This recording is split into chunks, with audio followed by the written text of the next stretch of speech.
J'espère que nos présentations ce matin vous convaincront et j'espère qu'ils contribueront à enrichir votre analyse de ce secteur qui est l'un des plus gros vecteurs de développement et de création d'emplois. What I'd like to do over the next 10 minutes is just take you through some of the highlights and performance from a global perspective, then drilling down to Europe and then some of the key markets in Europe. D'un point de vue investisseur immobilier, quand on regarde les différentes classes d'actifs, ce qui nous intéresse, c'est la performance de long terme et la capacité de générer à la fois de la rentabilité avec un risque mesuré. Pour ce qui est de la reconversion d'actifs bureaux, logements en hôtel, il y a toujours un engouement, il y a toujours une demande de la part des opérateurs et des investisseurs, il y a toujours une offre de la part des propriétaires d'actifs. La tendance qui se démarque, c'est la tendance de faire rentrer des villes dans les hôtels, de manière à créer des lieux de destination, des lieux de bien-être, des lieux où on a envie de venir, plutôt que juste venir y dormir. Ce repli généralisé des prix moyens en 2016, on sait qu'une sortie de crise, on a toujours une remontée des taux d'occupation et ensuite, avec un peu plus d'inertie, une remontée du prix moyen. Could you give us more flavour around those results? What's really driving that? I think we can call it exceptional performance. Our focus is very clear, and I don't think there's a person in the room who knows anything about our company that isn't clear about who we are and what our business is, and I think that's been a lot of our success.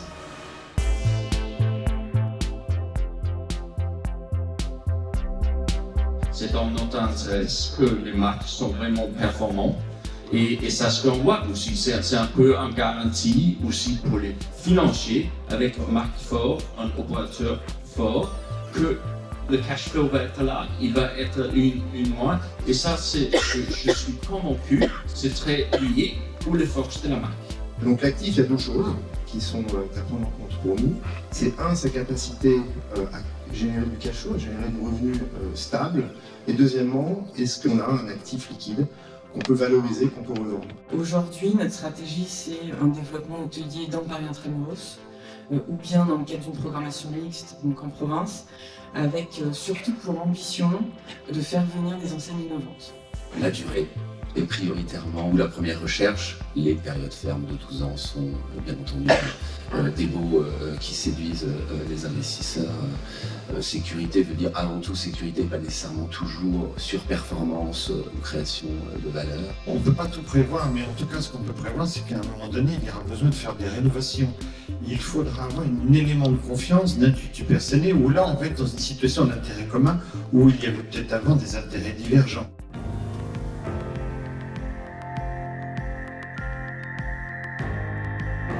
En 2016, pour Paris, ça a été la pire année. Je crois que depuis une vingtaine d'années, on n'a jamais connu un tel effondrement des taux d'occupation. C'est très dur. Se fixer un objectif, c'était déjà le début d'une stratégie. Et ensuite, derrière, on a déroulé autour des 4 axes, l'accueil, la formation, le numérique et les investissements. Je dis toujours, on a travaillé pendant 50 ans, on demandait aux équipes, on leur donnait un cadre avec une peinture et il fallait qu'ils reproduisent. Ce qu'on demande aux équipes aujourd'hui, on vous donne le cadre, on vous donne le pinceau, mais c'est à vous de créer une œuvre. On a eu un grand groupe de l'industrie automobile qui a connu sa première grève dite collaborative, où les discussions n'ont plus été entre l'entreprise et les partenaires sociaux pour représenter les intérêts des collaborateurs, mais ils ont été directement entre l'entreprise et une communauté de collaborateurs qui votaient, qui négociaient, qui discutaient. Nous, aujourd'hui, notre grille de lecture de recrutement a totalement évolué pour faire venir des gens et attirer des talents qu'on n'aurait jamais imaginé pouvoir accueillir dans un métier qui était extrêmement dévalorisé.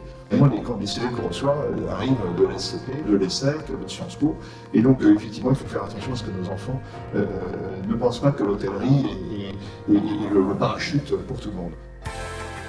Merci à ces intervenants brillants qui, je pense, nous ont tous apporté un regard, une réflexion.